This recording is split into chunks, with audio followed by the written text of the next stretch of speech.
चमक तुझसे पाते हैं सब पाने वाले, चमक तुझसे पाते हैं सब पाने वाले, मेरा दिल भी चमका दे चमकाने वाले, मेरा दिल भी चमका दे चमकाने वाले। और मेरे पीर मुर्शिद मुर्शिद बरहक हुजूर ताजुश्शरिया फरमाते हैं, जिंदगी ये नहीं है किसी के लिए, जिंदगी ये नहीं है किसी के लिए, जिंदगी ये नहीं है किसी के लिए, जिंदगी है नबी के लिए। और ना समझ मरते हैं जिंदगी के लिए, ना समझ मरते हैं जिंदगी के लिए, जीना मरना है सब कुछ नबी के लिए, जीना मरना है सब कुछ नबी के लिए। मोहतरम हज़रात, खुतबे मसनूना के बाद बहुत ही मशहूर मारूफ आयत करीमा की तिलावत करने का शरफ हासिल किया।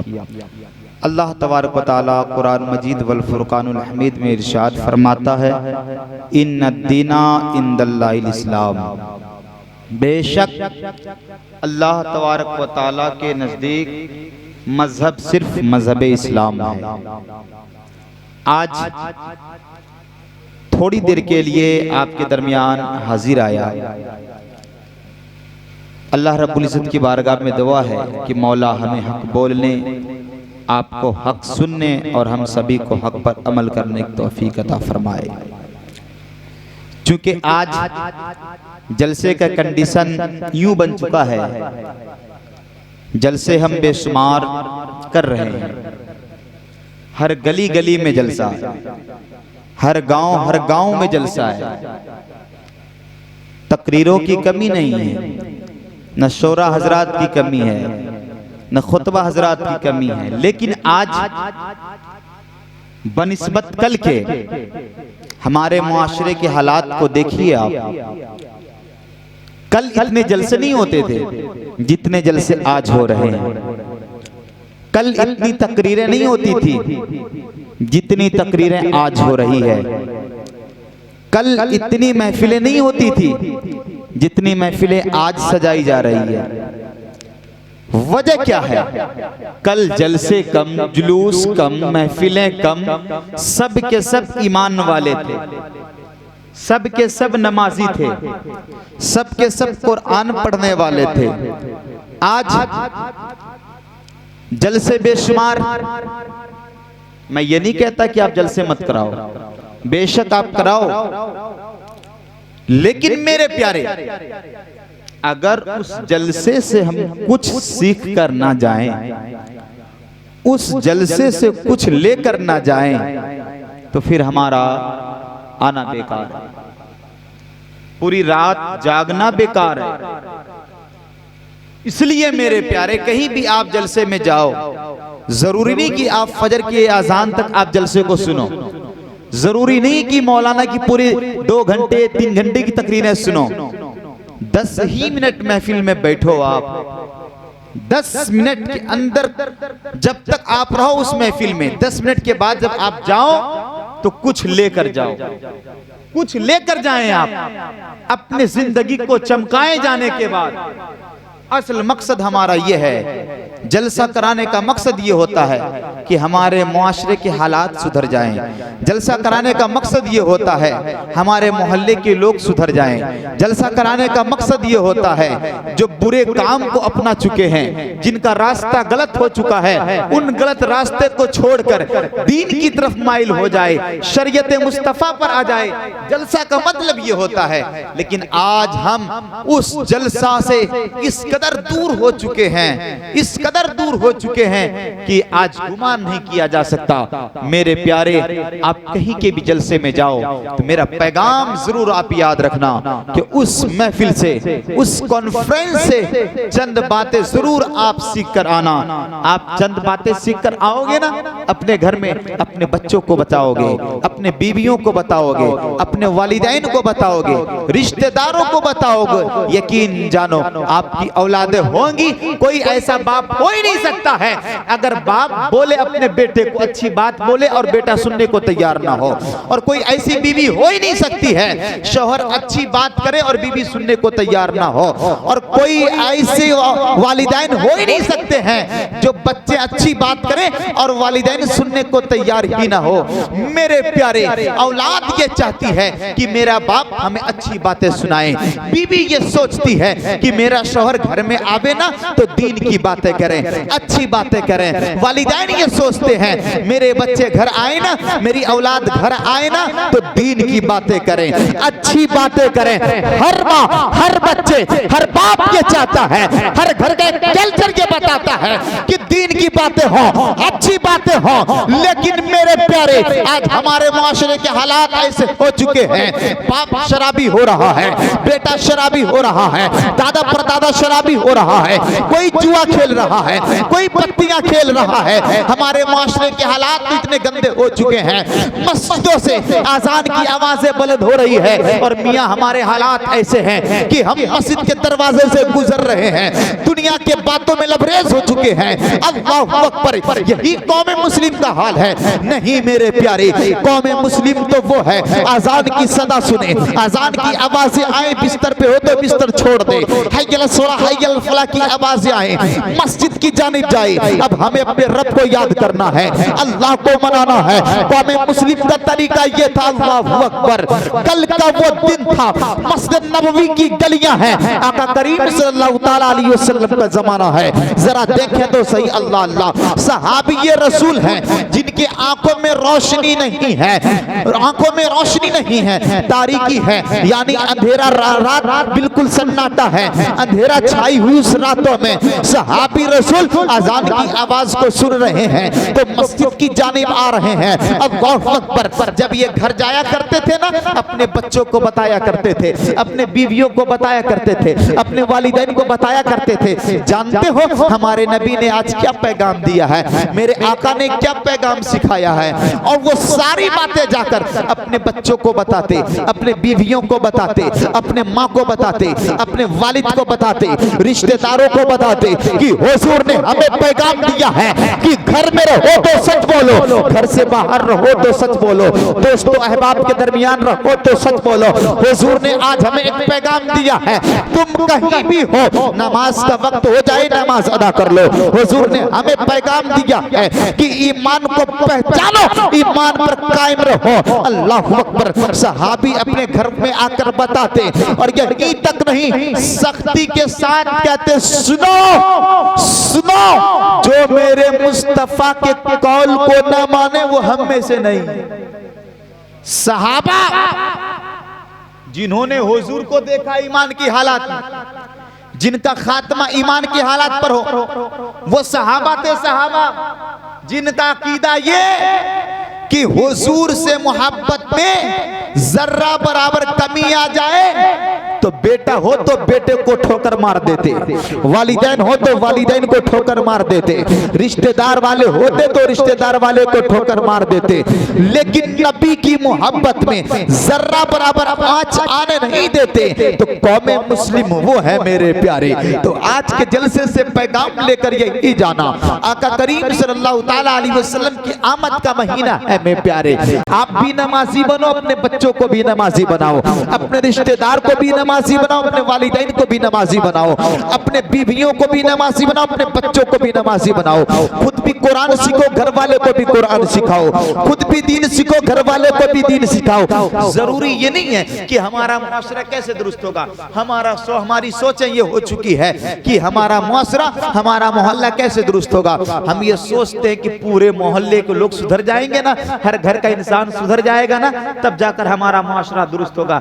नहीं मेरे प्यारे, हर इंसान ये फैसला कर ले, हर इंसान ये सोचे हमें मोहल्ले से कोई लेना देना नहीं है, हमें इलाके से लेना देना कुछ भी नहीं है। हर इंसान ये सोचे हमें लेना देना तो अपने घर से है। हर इंसान अपने घर वालों पर तंबी कर ले, हर इंसान अपने घर वालों को दीन की बातें बताए, हर बाप अपने बेटे को दीन की बातें बताए, हर रिश्तेदार वाले को दीन की बातें बताएं।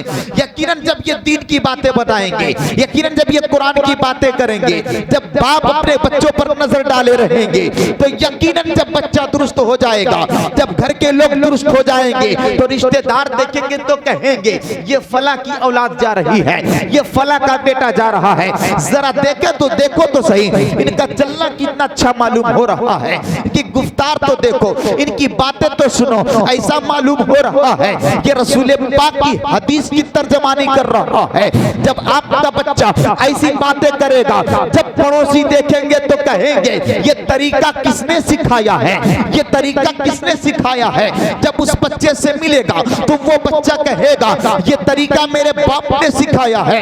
पूछने वाला फिर पूछेगा जरा बता तो सही ये तरीका किसका है, लोग बताएंगे ये मेरे प्रोफेट मोहम्मद मुस्तफा की तारीफ है, ये मेरे मुस्तफा का किरदार है, ये मेरे मुस्तफा की सिर, ये मेरे मुस्तफा की शरीयत है, ये मेरे मुस्तफा की सीरत है।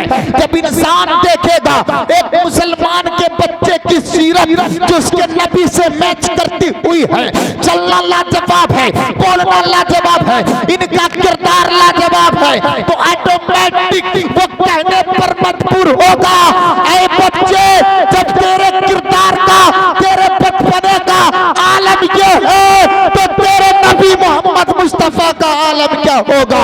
जब उनके गदा भर देते हैं शहान जमाना की झोली, मोहताज का आलम ये है तो मुख्तार का आलम। आज दुश्वारी इस बात की है कि हम दीन से दूर होते हुए जा रहे हैं। आज आप देखते ये मोबाइल है, इसे आप चाहो तो यूज करो, इसे चाहो तो आप मिस यूज करो। ये मोबाइल लोग ये कहते हैं कि ये मोबाइल लोगों को बिगाड़ने का एक तरीका है, लेकिन मैं ये कहता हूं बिगाड़ने का तरीका तो है, लेकिन अगर आप यूज करोगे इसे ना तो यकीनन नबी के आशिक भी बन जाओगे। इसलिए मेरे प्यारे मोबाइल जरूर है, इस पर कब्जा आपका है, आप इसे जिधर चलाओगे ना वो उसी रूट पर आप चलाएंगे। जब दीन की तरफ आप माइल होंगे तो दीन की बातें आएंगी। इसलिए मेरे प्यारे आप मुसलमान हो, अपने वकार को समझो, अपने नबी की शान को समझो कि मेरे नबी का वकार क्या था, मेरे नबी की शान क्या है। अल्लाहु अकबर। वो मुस्तफ़ा जो पैदा हुए मक्का में, वो मुस्तफ़ा आमना का लाल जो अब्दुल्ला का लगते जिगर हो। अल्लाहु अकबर। जरा औलमा के करीब आप तो होइए, अपने इमामों से आप मिलिए, उनसे पूछिए आका करीम सल्लल्लाहु ताला अलैहि वसल्लम की हिस्ट्री को, फिर वो बताएंगे। अल्लाहु अकबर। वो आमना का लाल जो दोनों जहां के मालिक हों, जिनको कुरान ने वमा अरसलना का इल्ला रहमतल लिल आलमीन कहा, दोनों जहां का मालिक बनाया और अपने अपने महबूब को, उस नबी अल्लाहु अकबर मेरे नबी पे कुर्बान जाओ, जिनके घरों में 2-2 महीने तक आग जलने की नौबत ना आती थी।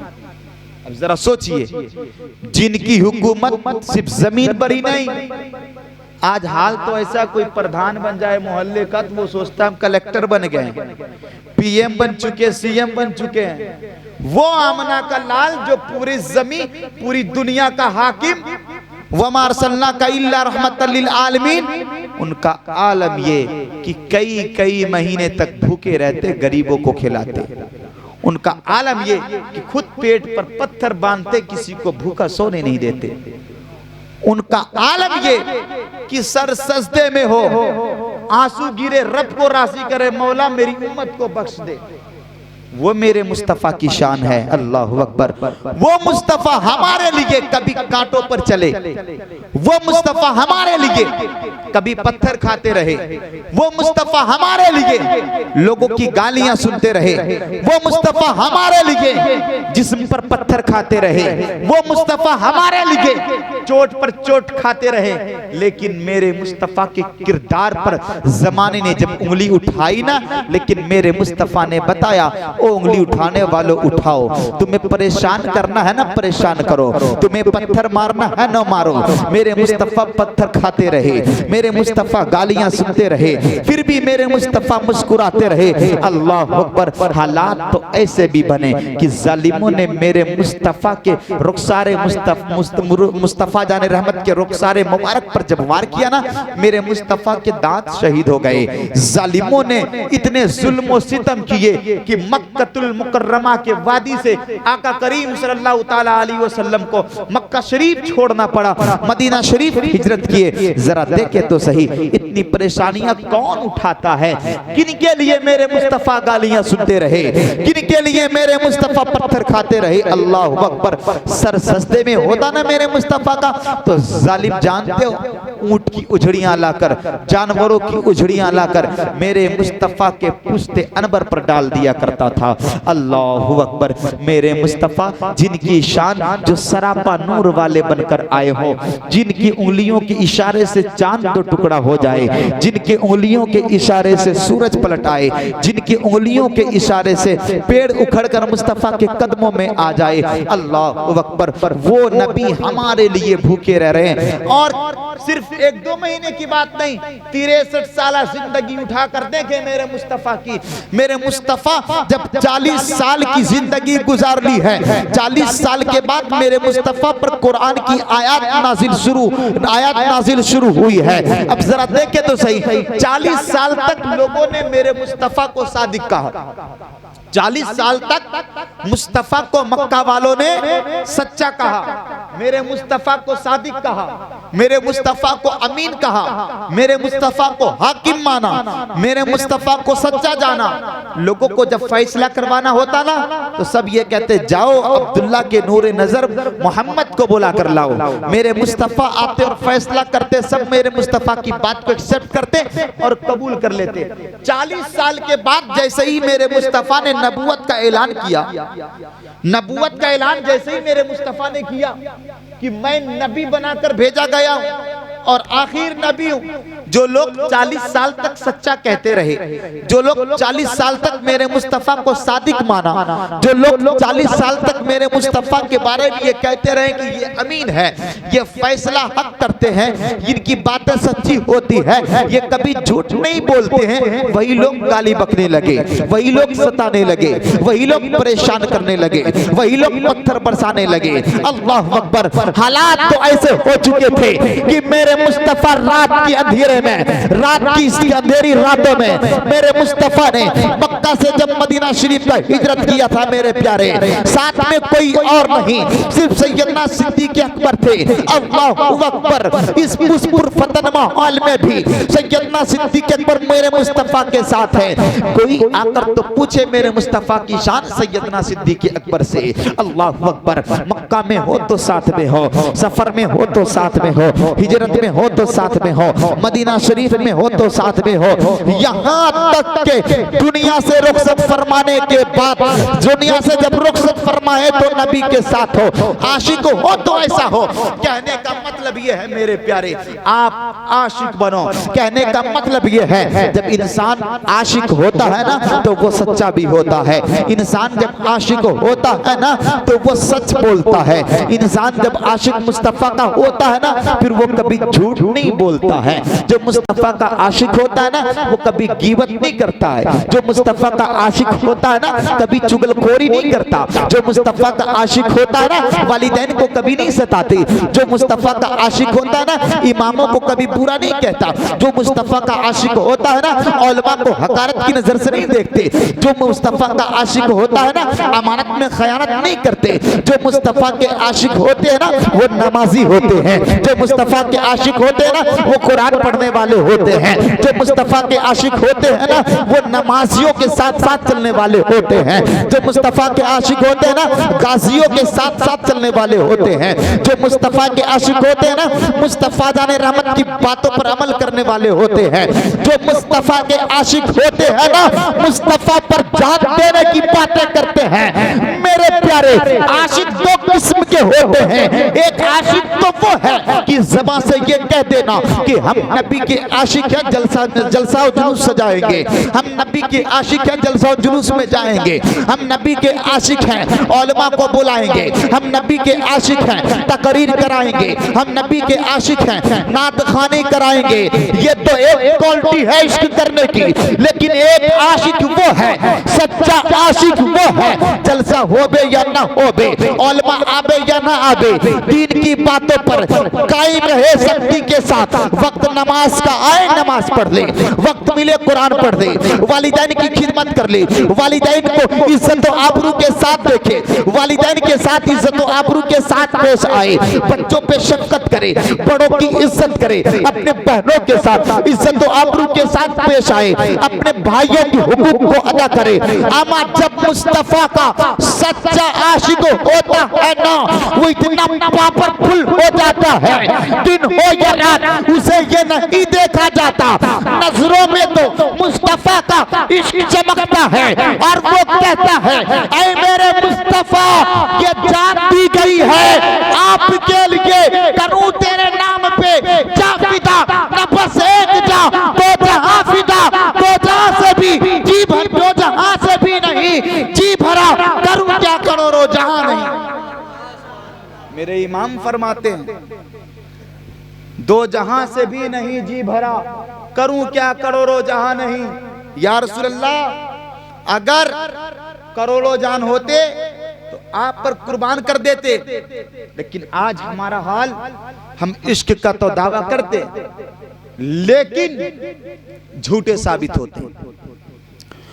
और ये मैं सच्चाई के साथ कह रहा हूं, शायद इल्ला माशाअल्लाह चंद ही लोग ऐसे होंगे जो इश्क करते हैं तो सच्चे इश्क करते हैं।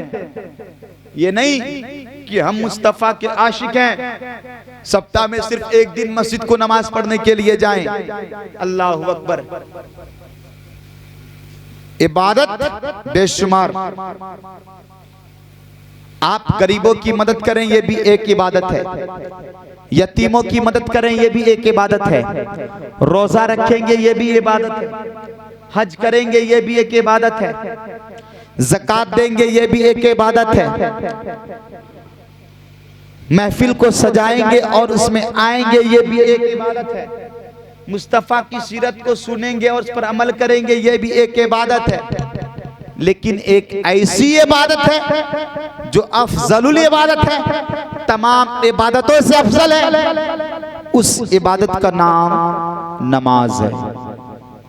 मेरे मुस्तफ़ा ने ये नहीं फरमाया कि तुम हज पे हज कर लो, मेरे मुस्तफ़ा ने ये नहीं फरमाया कि तुम 365 दिन रोजे रखो, मेरे मुस्तफ़ा ने ये नहीं फरमाया कि तुम हमेशा ज़कात पे ज़कात निकालते रहो। मेरे मुस्तफ़ा ने क्या फरमाया? कुर्रतु आएगी फी सलात। ऐ लोगों, नमाज मेरे आंखों की ठंडक है, नमाज मेरे आंखों की ठंडक है। कौन फरमा रहे हैं? जरा बोलिए। हमारे नबी, हमारे मुस्तफा फरमा रहे हैं कि नमाज मेरे आंखों की ठंडक है। अब जरा देखिएगा आज हमारा हाल क्या है। हम जब अच्छी तकरीरें सुन लेते हैं ना तो दिल तो मस्त हो जाता, फिर सोचते हैं कि जन्नत मिल गई। जन्नत कोई मौलवी मौलाना इमाम की प्रॉपर्टीज नहीं है जो उनकी तकरीर सुन लोगे आपको जन्नत मिल जाएगी। हाँ, नात शरीफ सुन लोगे सोचोगे जन्नत मिल जाएगी, इम्पॉसिबल है।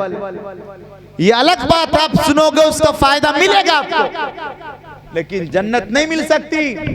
अब जरा देखिए तो सही, जो जिनको जन्नत दुनिया में मिल गई उनका हाल क्या है। हमने तो अभी जन्नत को देखा भी नहीं है, सिर्फ सुन रहे हैं कि जन्नत एक ऐसी जगह है, ऐसी जगह है कि जहां इंसान किसी भी अशिया, कोई फल खाना चाहे, ख्वाहिश करेगा वो चीजें हाजिर हो जाएगी।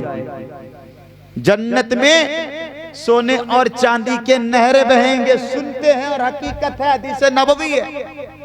जब सुनते हैं तो दिल बाग बाग होता है, यार जन्नत में ऐसी महलें होंगी जिसमें हम रहेंगे।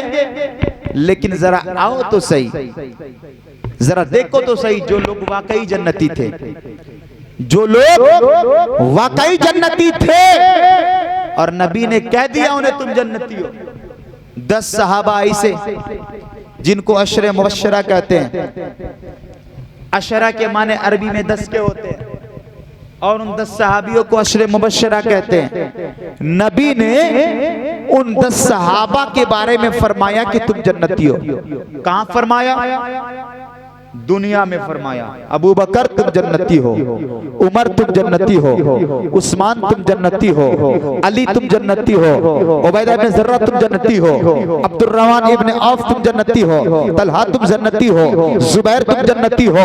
अलबत्ता के नबी ने यके बाद दिगर इन 10 सहाबा को कहते रहे, आते रहे, आते रहे, कहते रहे तुम जन्नती हो, तुम जन्नती हो, तुम जन्नती हो। गोया के नबी ने उन सबको जन्नती बना दिया। दुनिया में है तो सारे सहाबा जन्नती, इसमें कोई डाउट नहीं, लेकिन नबी ने उन 10 सहाबा को मुजदा दे दिया दुनिया में कि तुम जन्नती हो, तुम जन्नती हो। अब मैं आपसे पूछना चाहता हूं, सैयदना सिद्दीक अकबर जिनको रसूल पाक ने दुनिया में जन्नत की बशारत दे दी कि तुम जन्नती हो, लेकिन जरा देखिए तो सही उन जन्नतियों का हाल क्या है, उन जन्नतियों का किरदार क्या है। ऐसे जन्नती दुनिया में जब तक रहे, एक वक्त की भी नमाज छूटी उनकी? जरा बोलिए, पीछे वाले भाई लुक एट मी, आप मुझे देखिए, जो जा रहे हैं उन्हें जाने दीजिए, उनका काम हो चुका है, अब मेरा काम हो रहा है, आप मुझे देखें। सैयदना सिद्दीक अकबर 63 साल जिंदगी, उनकी कभी नमाज छूटी? एक वक्त की भी जिनको नबी ने कह दिया तुम जन्नती हो, कभी उनका रमजान का रोजा भी छूटा? नहीं ना। और कभी ऐसा आपने सुना कि सैयदना सिद्दीक अकबर ने ज़कात नहीं दिया? ज़कात भी उन्होंने दिया। न तो कभी रोजा उनका छूटा, न तो कभी नमाजें कज़ा हुई, एक रकत तक नमाजें नहीं छूटी।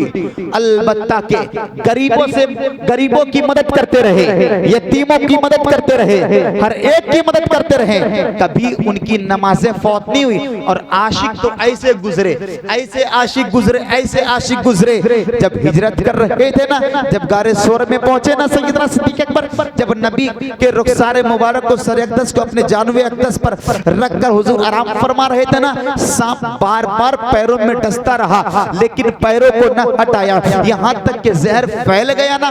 जब आंसू के कतरात हुजूर के चेहरे पे गिरे ना, हुजूर बेदार हुए ना, फिर हुजूर ने फरमाया जरा बता तो सही, ये रोना, ये चेहरे पे आसार, ये आंसू किस बात की? कहा या रसूलल्लाह, किसी मौजी जानवर ने हमें डस लिया है। हुजूर ने फरमाया अपने पैर तो हटा। कहा या रसूलल्लाह नहीं, अगर मैं हटाऊंगा तो हो सकता है आपको नुकसान दे दे। आशिक हो तो ऐसा हो, जान जा रही है, जिंदगियां जा रही है, लेकिन नबी पर आंच आने नहीं दे रहे हैं। नबी हुक्म देते हैं अपने पैरों को हटाओ, तो पैर को हटाते हैं, एक जहरीला सांप निकलता है। वो नबी का मुश्ताक था, नबी के दीदार के लिए 400 साल पहले से ही आकर उस गार को अपना घर बना लिया था। अल्लाहु अकबर, इतना बड़ा आशिक हो जो नबी को अपने कांधे पर सवार करके पथरीली वादी से नोकीले पत्थर पर चल रहे हो, हुजूर को अपने कांधे पर सवार कर पहाड़ों से गुजर रहे हो। अल्लाहु अकबर, कभी भी उनकी नमाज़ें फौत नहीं हुई है, कभी भी उन्होंने झूठ नहीं बोला है, कभी भी उन्होंने चुगलखोरी नहीं की है। जरा देखो तो सही, उठना नबी के साथ उनका होता था, बैठना नबी के साथ उनका होता था, दस्तरखान पर नबी के साथ होते थे, हिजरत में जलवतो खलवत में नबी के साथ होते थे, हर मोड़ पर नबी के साथ होते थे। लेकिन मेरे प्यारे, उनको मेरे मुस्तफा ने जन्नती कहा, उनकी नमाज़ें फौत नहीं हुई। सैयदना अबू बकर, सैयदना उमर हैं, अल्लाहु अकबर, जिनको अदालत कैसे सवार किए कहा गया, जिनका फैसला हक होता, जो रसूल पाक को नहीं मानते उनका फैसला उनकी तलवारें कर देती थी। वो उस्मान गनी जो नबी के नाम पर कुल खजाना कुर्बान कर दे, खानदान कुर्बान कर दे, वो मौला अली नबी के नाम पर एक एक एक एक अपने नौजवान बच्चों को, अपने बच्चों को दीन के लिए कुर्बान कर दे। जरा सोचिएगा, ऐसे आशिक थे, नबी के चाहने वाले, नबी के मानने वाले, नबी के बेटे। अब मैं आपसे पूछना चाहता हूँ, उस नबी ने कहा किनके बारे में? हुसैन मुज्तबा के बारे में, हसन और हुसैन के बारे में। ओ लोगों, मेरे नवासे, मेरे बेटे, ये जन्नती नौजवानों के सरदार है। अब जरा सोचिएगा, सोचने की बात है। मेरे बेटे, मेरे नवासे जन्नती नौजवानों के सरदार है।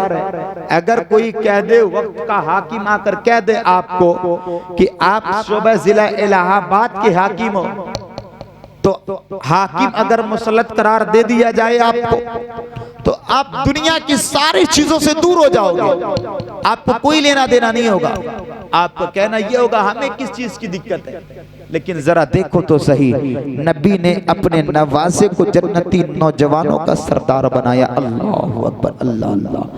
करबला के मैदान में आखिरी मोड़ तक सैयदना मौला हुसैन ने हमें पैगाम दे दिया कि ये मत सोचना अगर जमाने में कोई खिताब मिल जाए, तुम्हें लक़ब मिल जाए, तो दीन से दूर मत होना, शरीयत से दूर मत होना। हुसैन बता रहे थे, पैगाम दे रहे थे, उनकी औलादें हमें पैगाम दे रही थी, बातें बता रही थी कि नाना की शरीयत से, मुस्तफ़ा जाने रहमत से मोहब्बत करना तो मोहब्बत में सच्चे आशिक बनना, झूठे आशिक मत बनना। मौला हुसैन करबला के मैदान में इशारा कर देते, सब बच गए होते। नमाज पढ़ने की क्या जरूरत थी, सजदे करने की क्या जरूरत थी, रुकू करने की क्या जरूरत थी। लेकिन करबला के मैदान में गर्दनें कट रही, करबला के मैदान में बाजू कट रहे, करबला के मैदान में कमर कट रहे, करबला के मैदान में सजदे पे सजदा है, करबला के मैदान में कुरान पे कुरान है, करबला के मैदान में अजान पे अजान है, इस्तकामत पर इस्तकामत है, सब्र पर सब्र है, पर्दे पे पर्दा है, तहारत पे तहारत है, शरीयत पे शरीयत है। कदम ब कदम मुस्तफा जाने रहमत से मिलाकर चल रहे हैं, शरीयत से जुदा नहीं हो रहे हैं। जुल्म के इतने बड़े पहाड़ तोड़े गए, बेटा कुर्बान हो चुका है, 6 महीने का बेटा कुर्बान हो चुका है, 18 साल का बेटा कुर्बान हो चुका है, 22 साल का भतीजा कुर्बान हो चुका है, 35 साल का भाई कुर्बान हो चुका है, 8 साल का 7 साल का भांजा कुर्बान हो चुका है।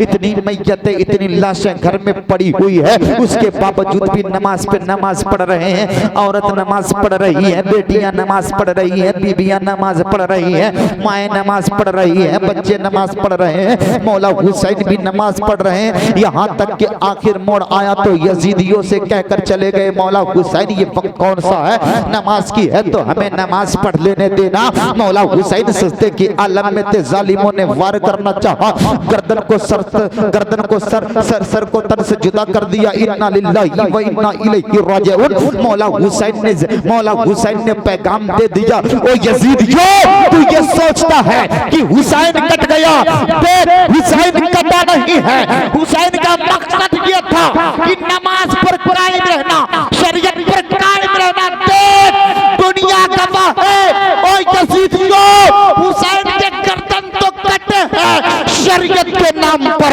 नमाज के नाम पर, दीन के नाम पर, इस्तिकामत के नाम पर, मुस्तफा के नाम पर आज आने ना दिया। हुसैन ने सजदा करके तमाम उम्मतियों की इबरत को, लाश को बचा लिया। और आप ये सोचते हो कि हम जलसे में चले जाएंगे हमें जन्नत मिल जाएगी। आप ये सोचते हो हम नमाज नहीं पढ़ेंगे हमें जन्नत मिल जाएगी। जन्नत मिलना इतना आसान नहीं है, इतना आसान नहीं है। किसी मौलवी की पपौती जन्नत नहीं जो आपको दे देगा कोई।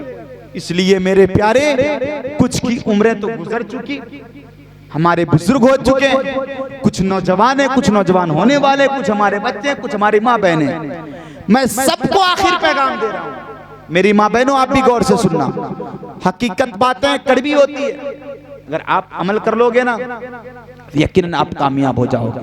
करबला के मैदान में एक ही घर के चश्मो चराग कई लोग कुर्बान हुए, एक ही घर में कई मैयत, बेटे की मैयत, 2 बेटे की मैयत, 3 बेटे की मैयत, भांजे की मैयत, भाई की मैयत, सब की लाशें घर में मौजूद। आज हमारा हाल क्या होता है? अगर हमारे घर में कोई इंतकाल कर जाए, क्या मजाल की हम नमाज जाकर पढ़ लें? नहीं पढ़ सकते, काम में मशरूफ हो जाएंगे, जनाजे की नमाज पढ़ेंगे फिर फुर्सत। लेकिन अल्लाह अकबर, करबला के मैदान में मौला हुसैन अपने बेटे की लाशों को उठा कर ला रहे थे, अपने भतीजे की लाशों को उठा कर ला रहे थे, अपने भांजों की लाशों को उठा कर ला रहे थे, अपने भाई की लाशों को उठा कर ला रहे थे, रिश्तेदारों की लाशों को उठा कर ला रहे थे। अल्लाह अकबर, जिसने 72 लाशें उठाई हो वो हुसैन मुज्तबा आखिर वक्त तक भी पैगाम हमें दे गए। इसलिए नमाज का मौत से कोई ताल्लुक नहीं है, नमाज को मत छोड़ना।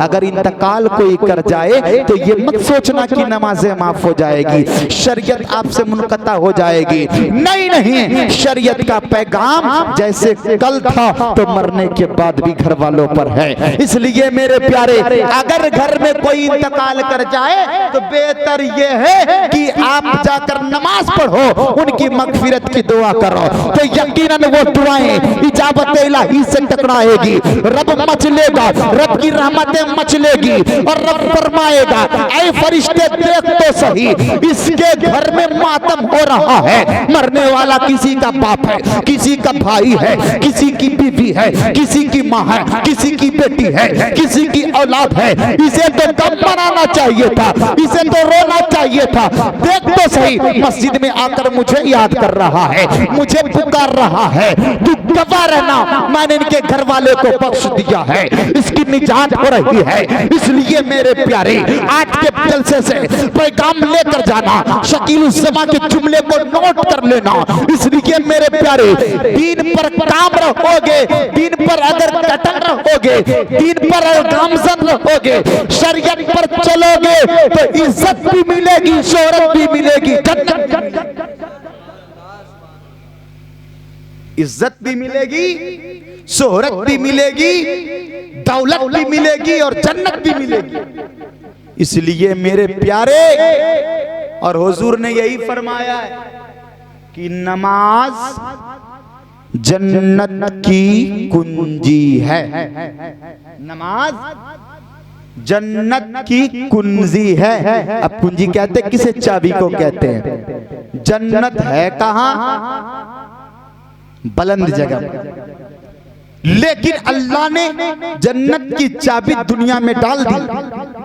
अब जिन्हें जिन्हें चाबी चाहिए वो नमाज पढ़ ले, वो कुरान पढ़े, रमजान का महीना आए रोजा रखे, वालिदैन की खिदमत करे। अल्लाह पर हुजूर क्या फरमाते हैं? ओ जन्नत में जाने वालों, जन्नत को तलाश करने वालों, जन्नत को किसी मौलवी किसी आलिम में मत तलाश कर, जन्नत को किसी मौलवी किसी आलिम में मत तलाशो। जन्नत तो आपके घर में, जन्नत आपके घर में, वालिदैन के कदमों के नीचे जन्नत। आज जन्नत की लड़ाई चल रही है, सारे फिरके वाले परेशान हैं जन्नत के लिए। हर कोई कह रहा है हम जन्नती हैं, हम जन्नती हैं, हम जन्नती है। ये जन्नत की लड़ाई चल रही, मेरे प्यारे लड़ो मत, वालिदैन की खिदमत करो, खुद जन्नती बन जाओगे। सहाबा ने अर्ज किया, या रसूलल्लाह, जब हुजूर ने पैगाम दिया ना कि ओ लोगो, हज तुम पर एक ही बार फर्ज है, तो साहबा ने अर्ज किया, या रसूलल्लाह, जो दूर वाले होंगे, जैसे मान लीजिए इंडिया से हर कोई आपके बस की हाजी साहब, जिनके पास दौलत होगी वही हाजी साहब बनेंगे, वो हज करने के लिए जाए। कितने दौलत वाले भी होते वो नहीं जा सकते, लेकिन जो जाते हैं वो हाजी साहब बनते हैं। और हाजी का मकाम क्या होता है? मकाम ये होता है कि एक हाजी 400 उम्मतियों को बख्शवाएगा और जन्नत में लेकर जाएगा। तो मेरे प्यारे, जब एक हाजी का मकाम ये होगा, तो सहाबा ने अर्ज किया, या रसूलल्लाह, जो दूर वाले होंगे नहीं आ पाएंगे, तो हुजूर फरमाए अपने वालिदैन का चेहरा देख लेना। सहाबा ने अर्ज किया, या रसूलल्लाह, वालिदैन का चेहरा देख लेंगे हमें हज का सवाब मिल जाएगा? कहा तुम्हें हज का सवाब मिल जाएगा? सहाबा थे, सहाबा कोई वहाबी नहीं थे। उन्हें अर्ज किया, या रसूलल्लाह, अगर दिन में 10 बार देखे तो, बार बार देखे तो एक ही बार सवाब मिलेगा? हुजूर ने फरमाया नहीं, तुम जितने बार देखोगे उतने बार सवाब मिलेगा। तो मोहब्बत की निगाहों से वालिदैन के साथ पेश आया करो। वक्त मिले ना वालिदैन के पैर और हाथ भी चूम लिया करो, हाथ पैर भी दबा दिया करो आप। इसलिए आप जब उनके पैरों को दबाओगे ना तो आपको लगेगा कि हम जन्नत की क्यारियों में हैं। जब उनके हाथों को चूमोगे ना तो लगेगा कि हम जन्नत के चौखट को चूम रहे हैं। जब आप उनसे मोहब्बत करोगे ना तो माँ दुआएं देंगी। माँ का चेहरा जब खिलेगा ना, जब बाप का चेहरा खिलेगा ना, तो यकीनन तुम्हारे लिए जन्नत का दरवाजा खुलेगा, जन्नत का दरवाजा खुलेगा। वालिदैन से मोहब्बत करो, वालिदैन के साथ इज्जत व आबरू के साथ पेश आओ, ये है तुम्हारी जन्नत। किसी आलिम के पास जन्नत नहीं है, किसी मौलवी के पास जन्नत नहीं है। ये जन्नत में जाने का रास्ता आपको बता देंगे कि जन्नत में जाना चाहते हो तो फला काम करो, नबी से मोहब्बत करो, नबी के रास्ते पर चलो, नबी के पैगाम को आम करो, नबी की सीरत पर अमल करो। ये जन्नती होने की दलील है। तो मेरे प्यारे, जन्नती होने की दलील ये है आशिक होना। और आशिक इंसान उस वक्त होता है, एक इश्क होता है, एक आशिक होता है। इश्क ये होता है, मोहब्बत का नाम होता है। लेकिन जब कोई इंसान मोहब्बत करने लगता है, मोहब्बत में डूब जाता है, तो उसे आशिक कहा जाता है। और नबी का आशिक हो तो बिलाल के जैसा हो। अब हजरत बिलाल को देखो ना, कितने बड़े आशिक थे। उमैया ने कितने जुल्म सितम किए थे, बड़े बड़े पत्थर के चट्टान रखे गए थे, पथरीली वादियों पे, तपती हुई रेतों पर कोड़े मारे गए थे। कहा गया था बिलाल उस नबी का कलमा छोड़ दे, तुझे दौलत में दूंगा।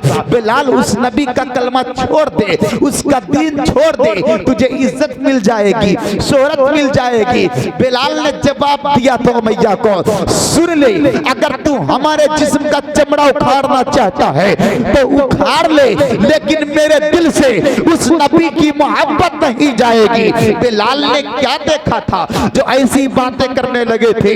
बिलाल ने क्या देखा था? नबी की खूबी को देखा था, नबी के हुस्न को देखा था, नबी के जलाल को देखा था, नबी के कमाल को देखा था। वो कौन सा कमाल, वो कौन सी सीरत थी? अल्लाह अकबर। जब वो बिलाल बीमार था, जब बिलाल के हाकिम ने, यहूदी ने कहा था ठंड का मौसम है, तुझे चक्की चलाना है, तुम्हें जो पीसने हैं, वो बिलाल बुखार से कपा रहा है, ठंडी का मौसम है, जिस्म पर कपड़े भी नहीं है, बाहर बैठकर चक्कियां चला रहा है, आहों बोका कर रहा है, सिसकियां ले रहा है, गुजर मेरे मुस्तफा की हो रही है। मुस्तफा फरमाते हैं, ऐ नौजवान बता तो सही, रात की तारीकी में इतनी ठंडी है, तू रो रहा है, जरा बता तो सही बात क्या है? उस नौजवान ने कहा, पूछने वाले बहुत आए, पूछ कर जाते रहे, तुम क्यों पूछ रहे हो, तुम भी चले जाओ। मुस्तफा फरमाते हैं, जरा बता तो सही,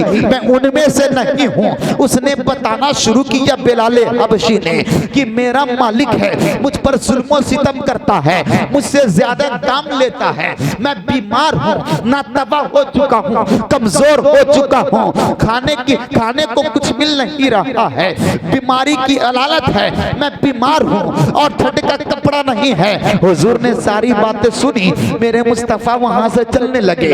बिलाल फिर कहा, मैंने कहा था ना सबकी तरह तुम भी सुनकर चले जाओगे। उसे क्या मालूम था ये इमामुल अंबिया है, गरीबों के सहारा है, यतीमों की परवरिश करने वाले हैं, यतीमों को सहारा देने वाले हैं। वो मुस्तफा गए हैं, वो दर से वापस लौट रहे हैं। बिलाल ने क्या देखा है कि उनके हाथों में प्यालियां हैं, एक में शहद है तो दूसरे में खजूर है, लाकर बिलाल को देते हैं, ऐ बिलाल तू इसे खा ले। बिलाल ने खाया है, हुजूर हुक्म देते हैं, ऐ बिलाल तू जा सो जा। बिलाल कहते हैं, ऐ नौजवान, अगर मैं सो जाऊंगा तो चक्की कौन चलाएगा? अगर चक्की न चली तो मेरा हाकिम मुझे मारेगा, मुझे परेशान करेगा। मुस्तफा फरमाते तू सो जा, तेरे हिस्से की चक्की मैं चलाऊंगा। अल्लाह अकबर। आका है, अभी खादिम है, देखे तो सही, बिलाल है, बिलाल सो रहे हैं। पूरी रात मेरे मुस्तफा चक्की चला रहे हैं। सुबह का वक्त हुआ, अजान का वक्त आया, बिलाल को बेदार किया।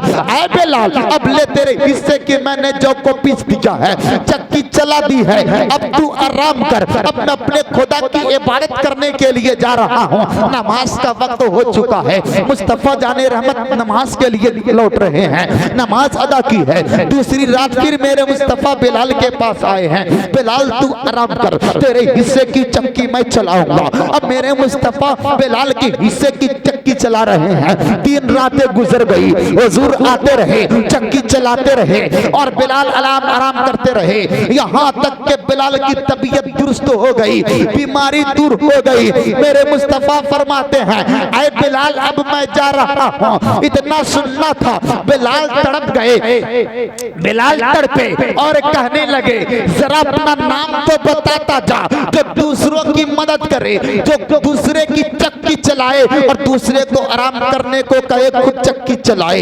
इस ठंड के मौसम में खुद बाहर बैठे दूसरे को साया दे, अपना नाम तो बताओ। बिलाल को मेरे मुस्तफा फरमाते हैं मेरा नाम मोहम्मद है। जैसे ही बिलाल ने सुना यही मोहम्मद है जिनके बारे में मैं सुना करता था, तड़प कर कहने लगे या रसूल अल्लाह, अब अपना प्यारा कलमा पढ़ा कर अपने इस्लाम में दाखिल कर लो। ओ मैया को कहते रहे अम्मा तू हाकिम होकर वो ना कर सका जो मोहम्मद मुस्तफा ने तेरे गुलाम के साथ किया है, तेरे गुलामों का वकार बनाया है।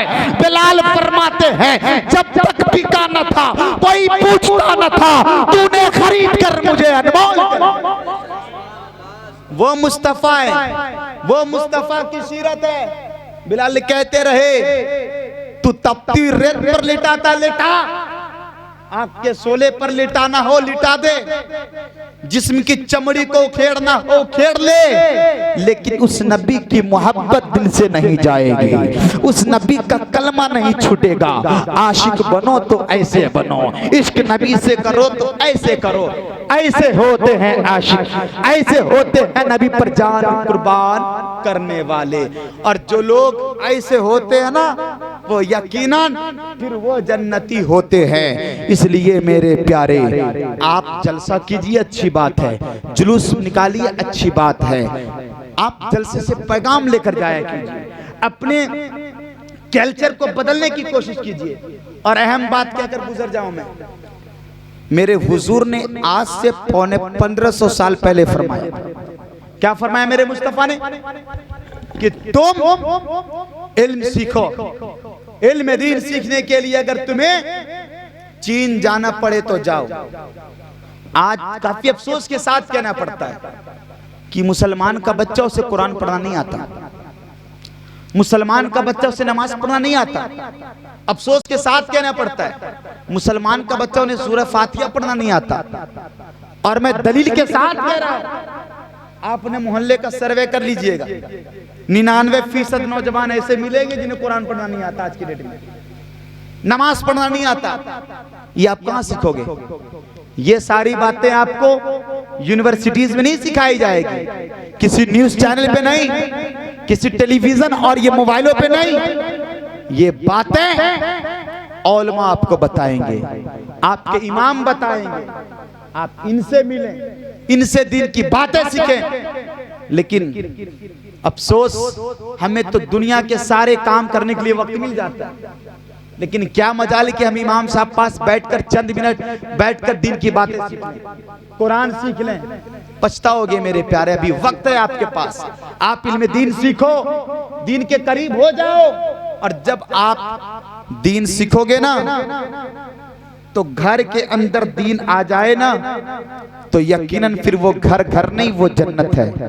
हुजूर फरमाते हैं जिस घर में कोई नमाज नहीं पढ़ता, जिस घर की औरतें नमाज नहीं पढ़ती, वो घर नहीं, वो कब्रिस्तान है।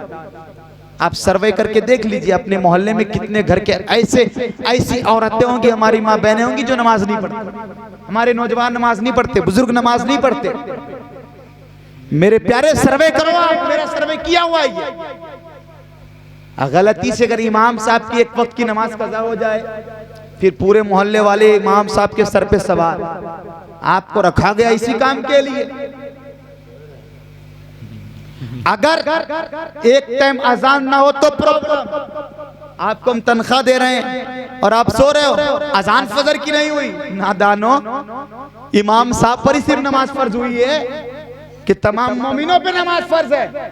अपने आकबत को मत बर्बाद करो, वो तुम्हारे हाकिम है, बादशाह है, रहनुमा है, आप उनसे मोहब्बत करो। आप अजान दो, मस्जिदों में झाड़ू लगाओ जाकर, मस्जिद की चटाइयां बिछाओ आप जाकर। ये होना चाहिए हमारा कल्चर। जब आप ऐसे हो जाओगे ना, आज क्रिश्चियन क्यों आ गया आपको मालूम है? आज गैर कौम आज हमसे ज्यादा तरक्की क्यों कर रहा है मालूम है आपको? वो अपने रहनुमाओं को, अपने पेशवाओं को जमीन पे नहीं सर पे बैठाता, सर पे इज्जतें ऐसी करता है तो अपने बाप दादाओं को ऐसी इज्जत नहीं करता जैसे वो अपने हाकिमों की इज्जत करता है। आज हमारे मुसलमानों का कल्चर, इमाम साहब नीचे बैठेंगे नीचे, और लोग जो होंगे ना पैसे वाले पैर पे पैर रखकर खड़े रहेंगे ऐसे, इमाम साहब आएंगे तो सलाम करेंगे। हमारा कल्चर इतना गंदा हो चुका है, हमारा मुआशरा इतना खराब हो चुका है, जिसके मुआशरे में इमाम की बेइज्जती की जाए, मस्जिदों से दूर इंसान हो जाए, वो इंसान तरक्की कभी नहीं कर सकता, वो काटा जाएगा, वो मारा जाएगा। आज के मुसलमानों के साथ यही हो रहा है। आज ये काटे जा रहे हैं, आज ये मारे जा रहे हैं। फिर ये कहते हैं मौला भेज दे सलाउद्दीन अय्यूबी को, फिर ये कहते हैं मौला किसी फिर से कोई सैयदना उमर को बनाकर भेज दे, मौला फिर से तू ख्वाजा गरीब नवाज को भेज दे, मौला फिर से गौसे आजम को भेज दे। याद रखना, ना तो गौसे आजम आएंगे, ना तो ख्वाजा गरीब नवाज आएंगे, ना तो सैयदना सिद्दीक अकबर आएंगे, ना तो सलाउद्दीन अय्यूबी आएंगे।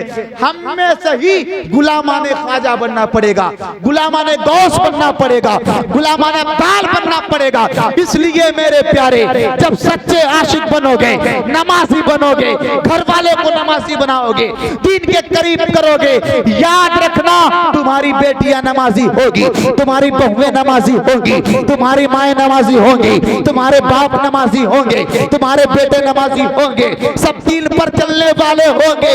जालिम बादशाह आवे तो आवे, जुल्म सितम होवे तो होवे, याद रखना कोई मदद को आवे आए ना आवे, मिन जानिबिल्लाह, अल्लाह का फरिश्ता मदद करने को हाजिर होंगे। खाना काबा अबराहा के लश्कर से यूं आजाद नहीं करा लिया गया। जंगे बद्र तारीख सामने, कितने लोग थे, कितने आशिक थे, कितने ईमान वाले थे जंगे बद्र में, मालूम है? मालूम है? ये हाल हमारे मुसलमानों का। 313 थे जंगे बद्र में, और इस्लाम की ये कुफ्फार से लड़ाई और जंग ये पहली लड़ाई थी। जब लोग नहीं मालूम थे, तारीख नहीं मालूम होगी शायद। दुश्वारी ये अपने बच्चों को तो सब कुछ सिखा देते हैं लेकिन दीन के करीब नहीं करते। और हम ये फख्र से कहते हैं दुनिया है मियां दुनिया। अपने बच्चों को इंग्लिश सिखाना, सिखाओ इंग्लिश जितना सिखाना पढ़ाओ, MBBS सब कुछ बनाओ। जब याद रखना मरोगे ना तो कब्र पे फातिहा करने वाला आपका बेटा जिसे आपने आला तालीम दी हो ना, वो जाकर कुरान की एक आयत नहीं पढ़ सकेगा, बिस्मिल्लाह खान ही नहीं पढ़ सकता। क्या पढ़ेगा? CAT कैट, चूहा बिल्ली कुत्ता बकरा जाएगा कब्र पर मेरे प्यारे। इसलिए पढ़ाओ अपने बच्चों को, जब आपके बच्चे पढ़ेंगे तो सुधरेंगे। और याद रखना, जब कोई इंतकाल कर जाए, किसी का बाप, किसी का भाई, किसी की माँ, इमाम पढ़े या हाफिज साहब पढ़े, आलिम साहब पढ़े कुरान शरीफ, उतना फायदा नहीं होगा जितनी औलादे पढ़ेगी तो फायदा मिलेगा। इसलिए मेरे प्यारे ये कब सीखोगे? जब इल्म दीन सिखाओगे तब। हमारा हाल ये है कि इस्लाम की पहली तारीख जंगे बद्र, जिसमें 313 अफराद थे, सिर्फ 313। और काफिर कितने थे मालूम है? कुफ्फारों की तादाद 1000 पर भारी 313। और आसानी के साथ इस्लाम का झंडा लहरा दिया गया। जंगे अमामा को उठाकर देखें आप, जंगे तकबक को उठाकर देखें आप, जंगे उहद को उठाकर देखें आप, जंगे हुनैन को उठाकर देखें आप, जंगे खैबर को उठाकर देखें आप। लेकिन ये सारी बात हम सिर्फ सुन लेते हैं जलसों जुलूस में, लेकिन हमें इसकी हिस्ट्री मालूम क्या होती है। आज के मुसलमानों का हाल ये है। और गैर कौम में जाओगे ना मियाँ, तो वो पूरा पूरा सजरा बता देगा कि मेरे बुजुर्गों ने, उनके जो भी होंगे उस एतबार से बता देंगे उनका कल्चर क्या था, उनकी इतिहास है और उनकी हिस्ट्रियां क्या, सारी बातें वो बता देंगे। आज हमारा मुसलमान का बच्चा, मोमिन का बच्चा, इन्हें तो मियाँ हालात में बदतर हो चुके हैं कि मुसलमानों को बच्चों को तीसरा कलमा तक नहीं आता। इससे गैरत की बात और मैं क्या कह सकता हूँ। हालात ऐसे हो चुके हैं कि हमें 3 कलमा तक याद नहीं है, फिर हम ये कहते हैं कि हम आशिक हैं, हम जन्नती हैं। नहीं हो सकते मेरे प्यारे। आशिक होना इतना आसान नहीं है। आशिक होना आसान भी है, मुश्किल भी है। इसलिए आशिक बनना चाहते हो तो पहले नबी का दीन सीखो। नबी फरमाते हैं तलबुल इल्म फरीदतुन अला कुल्ली मुस्लिम व मुस्लिमा, इल्म दीन सीखना फर्ज है मर्द और औरत। तो हर एक को दीन के करीब कीजिए। आप दुनियावी पढ़ाई पढ़ाइए। आज हिंदुस्तान के अंदर जो एक नाटक रचा जा रहा है ना, कौम मुस्लिम की लड़कियां गैर कौम के साथ शादी कर रही है। आपने अक्सर अखबार में पढ़ा होगा, न्यूज चैनलों पे। इतिहास गवाह है कि इन चंद सालों में मुसलमान की लड़कियां 80,000 से ज्यादा लड़कियां, 80,000 से ज्यादा लड़कियां गैर कौम के लड़कों के साथ शादियां की। अब जरा सोचो, सोचो आप, ये सब शादी करने वाली लड़कियां कौन थी? ये इसके जिम्मेदार कौन है? माँ बाप है कि हमने उन्हें दीन का इल्म नहीं दिया, उन्हें तरबियत हमने नहीं सिखाई। हमने तो दुनिया की तालीम दे दी उन्हें, बड़े बड़े कॉलेजों में तो हमने भेज दिया, यूनिवर्सिटीज में तो भेज दिए, लेकिन मेरे मुस्तफा की प्यारी शरीयत हम उसे ना दे सके, फातिमा ज़हरा का किरदार ना दे सके हम उन्हें सैयदा ज़ैनब की किरदार को ना दे सके, उन्हें पर्दा ना दे सके हमें। तो तू ऐसी जिंदगी पर जो अपनी बेटी को ना बचा सके और फिर वो अपने इमाम के बारे में बोले, आइम्मा के बारे में बोले, औलमा पे उंगली उठाए, लानत ऐसे लोगों पर है। मेरे प्यारे, अपने कल्चर को दुरुस्त करो। बातें सच्ची कह रहा हूं, मैं जान रहा हूं बातें कड़वी लग रही हो, लेकिन आप इस पे अमल करोगे तो ये सदाकत है, ये सच्ची बातें कह रहा हूं। तकलीफ होती है औलमा को जब किसी एक मोमिन की बेटी गैर कौम के साथ भागती, तो जानते हो तुम पर अटैक बाद में किया जाएगा। प्रोफेट मोहम्मद हमारे नबी पर उंगलियां पहले उठाई जाती है कि देखो उस नबी का कलमा पढ़ने वाला इसका बाप था, ये बेटियां थी, देखो आज अपने दीन से दूर हो गई।